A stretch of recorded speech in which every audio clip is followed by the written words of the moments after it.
সারাদিনের টানা বৃষ্টির পরও চট্টগ্রাম নগরীতে কোথাও উল্লেখযোগ্য জলাবদ্ধতা সৃষ্টি না হয় সন্তোষ প্রকাশ করেছেন চট্টগ্রাম সিটি কর্পোরেশনের মেয়র ডাক্তার শাহাদাত হোসেন। রাতেই তিনি নগরীর বিভিন্ন গুরুত্বপূর্ণ এলাকা পরিদর্শন করে পানি নিষ্কাশন পরিস্থিতি, খাল নালা ও ড্রেনেজ ব্যবস্থার কার্যকারিতা এবং সংশ্লিষ্ট কর্মীদের দায়িত্ব পালনের অগ্রগতি পর্যবেক্ষণ করেন। চসিকের তথ্য অনুযায়ী বৃষ্টির পানি দ্রুত নিষ্কাশনের কারণে নগরবাসীর চলাচল স্বাভাবিক ছিল। পরিদর্শনকালের মেয়র ডাক্তার শাহাদাত হোসেন বলেন, নগরবাসীকে জলবদ্ধতা দুর্ভোগ থেকে মুক্ত রাখতে চট্টগ্রাম সিটি কর্পোরেশনের পরিচ্ছন্নতা ও প্রকৌশল বিভাগের কর্মকর্তা কর্মচারীরা নিরলসভাবে কাজ করে যাচ্ছেন।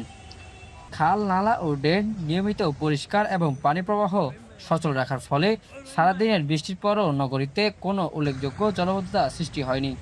তিনি আরও বলেন, এই অর্জন ধরে রাখতে নিয়মিত মনিটরিং ও রক্ষণাবেক্ষণ কার্যক্রম আরও জোরদার করা হবে। কোথাও যাতে পানি জমে মানুষের দুর্ভোগ না হয় সে বিষয়ে আমরা সর্বোচ্চ সতর্ক রয়েছি। নগরবাসীর সহযোগিতাও এক্ষেত্রে অত্যন্ত গুরুত্বপূর্ণ।